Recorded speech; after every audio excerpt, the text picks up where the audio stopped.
A very important skill for us to have is about plant propagation, of course. But especially for us in our veg garden, is to be able to raise seeds proper, to create beautiful and diverse set of seedlings that we can fill our beds full of diversity, full of colors, full of the things that we love to eat. So for me, it's very important to start with a very good mix. And my mix is basically the biodynamic compost that I make. I put a little bit of worm casting as well, and a little bit of an organic source of nitrogen. I use castor oil meal, but you could use alfalfa meal or some other slower release source of nitrogen. I also like to use my brew of microorganisms and a little bit of micronutrients too, just to make sure those seeds, as soon as they emerge, they are good to go. So for me here, I like to sift that compost as well to the finest sift we've got here, which is probably about 1 millimeter, maybe 2 millimeters, just to make sure we have lots of surface areas for those roots to expand. Also, that mix needs to be fluffy, needs to be aerated, but also must be able to hold water. So it's that fine balance between holding enough water, but also having enough air. That's really what you want. So full of nutrients, full of biology, full of water, full of air. So as soon as that plant, as soon as that seed feels the trigger to germinate, you will find what it needs. For me, I just have a simple system. I just have a little piece of stick that I use, and I just kind of go about and make little holes. And I like that rather than one big board, because I can kind of judge. For example, the beetroot seed, I like to put a little bit deeper. The brassica seeds, I can put a little bit higher. And like, for example, that I'm gonna be planting today some celery and some lettuce, which likes light to germinate. I barely just do a little touch, so they stay very much into the surface. So in that way, I'm able to customize precisely what you want to grow. I also like to have just a simple device like that, where I can put my seeds and I can single them out just by tapping. Of course, the brassicas, they're like rollerblades, so it's not as easy. But most of, the lettuces, the celery, carrots, if you want, even on the outside that you want to single out seeds, that's a very good tool, because we don't want to put 15 seeds in one hole. I tend to put 2, maybe 3 seeds in each hole, because I want to make sure I've got that whole tray full of seedlings. So sometimes, depending on where I'm sourcing my seeds, might have not the best germination rate as well. So if I put just one, I could end up with a very patchy tray. I always sow as well more than what I need, so I can have some leftover in case some of those plants die in the bed, that I can just quickly replace, about 10% perhaps, or maybe an extra 10% for mortality. Things happen along the way, given the climate that we have now. So yeah, it's just a slow process of drilling little holes, putting little seeds, and then once I have filled all of that tray, I just give a light water and a light as well spray application of my biological inoculation.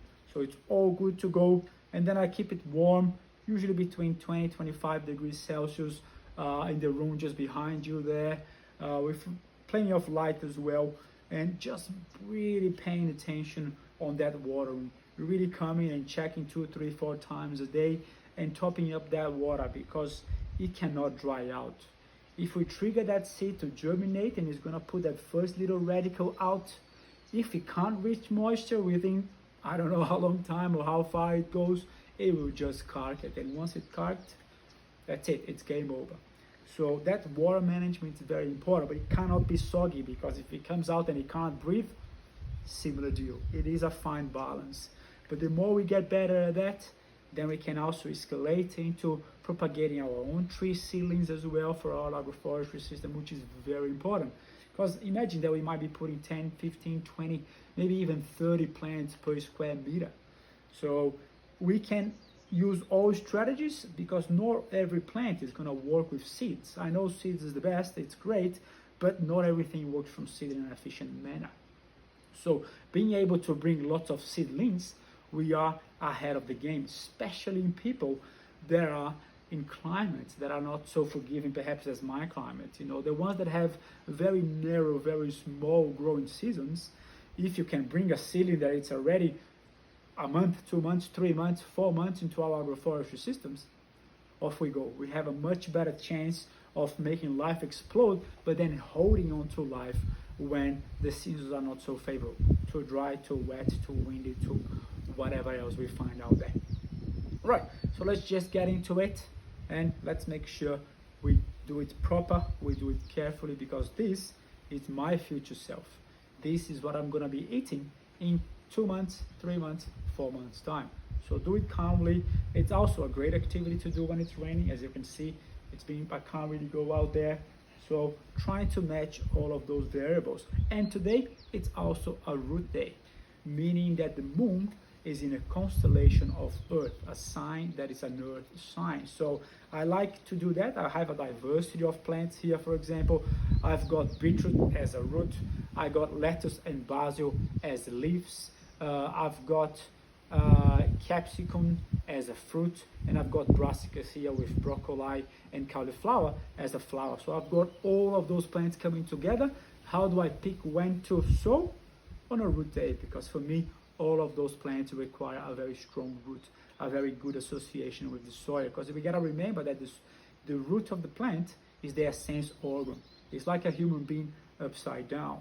So by really strengthening that root energy, that earth energy, we are making sure that our plants can gather, can find what it needs, when it needs.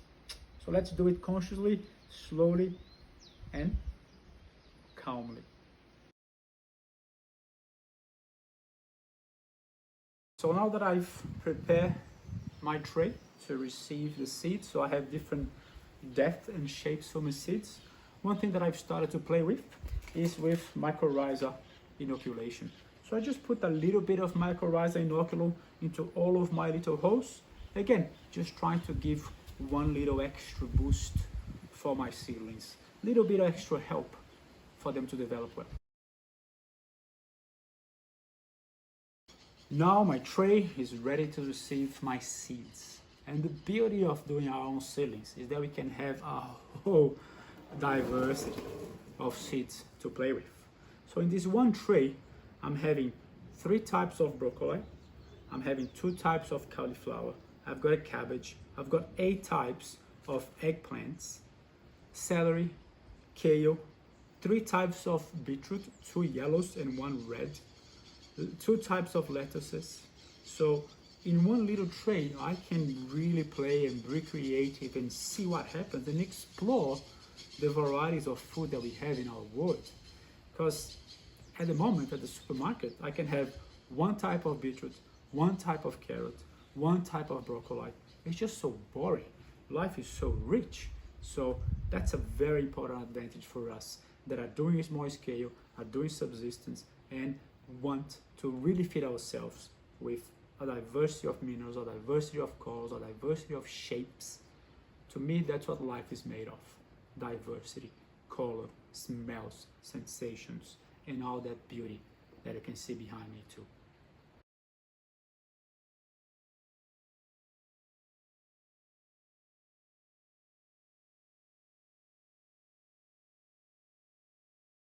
All seeds have been sown, they're looking nice, all in different depths.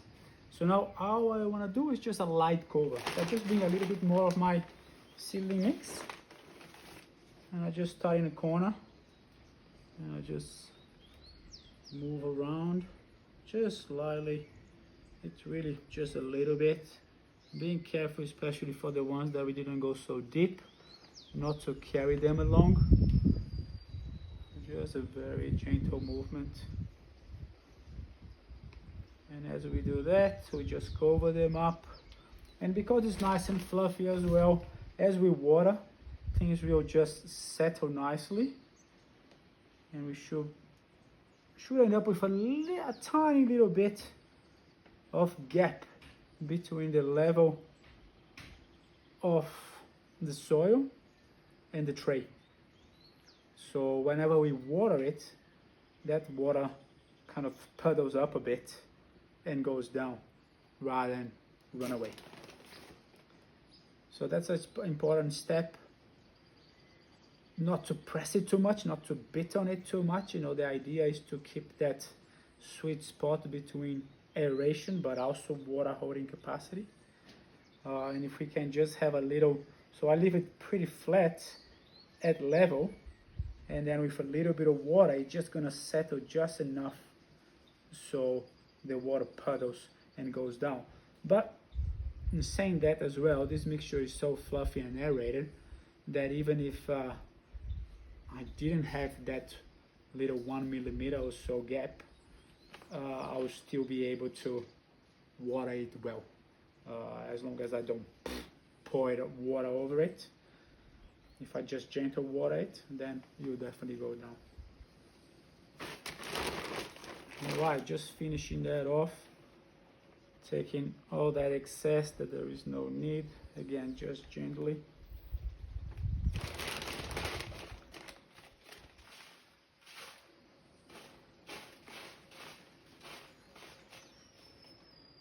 Now that everything is ready to go, 2 final steps for me: a nice light watering. I will start further away so we kind of understand how much water is flowing, and move, you know, rather quickly through the whole tray a few times, and you can tell already that the substrate has sunk a bit, and we've got, you know, a little lip in all of the cells. We do a bit like that, let it settle a bit, and then I've got here my little juice with just a little bit of water. So that's a combination of a few different microbial brews that I make here on farm, and it's just a whole range of biology and micronutrients and things like that as well, just to try to give the best for those plants. And I just kind of carefully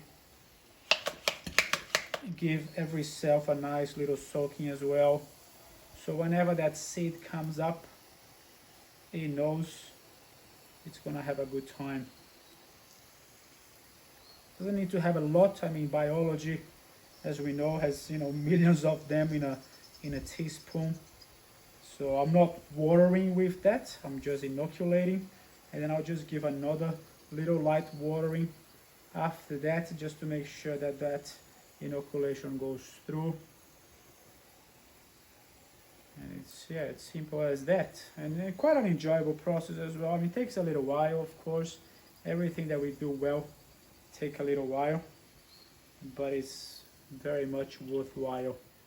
This process will give us a beautiful bed in the end of the day, beautiful food. So one little final watering, making sure things are nice and wet, nice and moist. Ideally, we'll be monitoring to see if there is a little bit of water coming through the holes down the bottom, because we don't want to as well wash the whole substrate. We just want to make sure that the whole substrate is moist.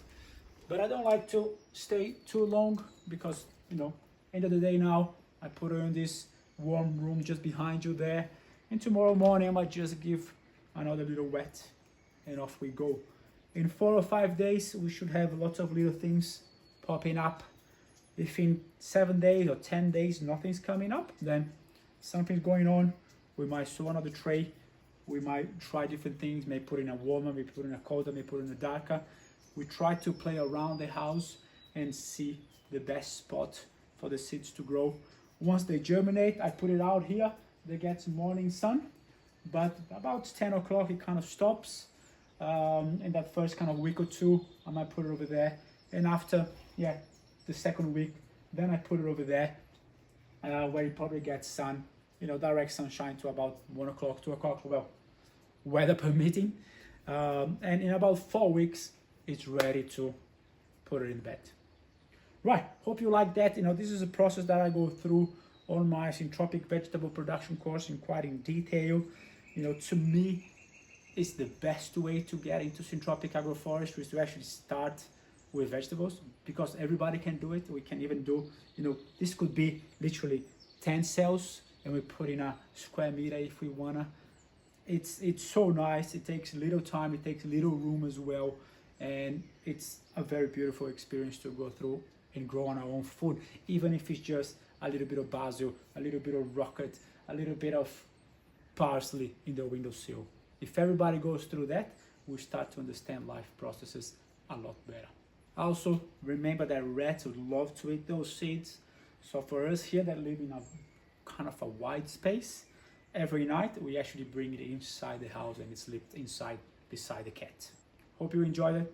Keep in touch and see you in the field.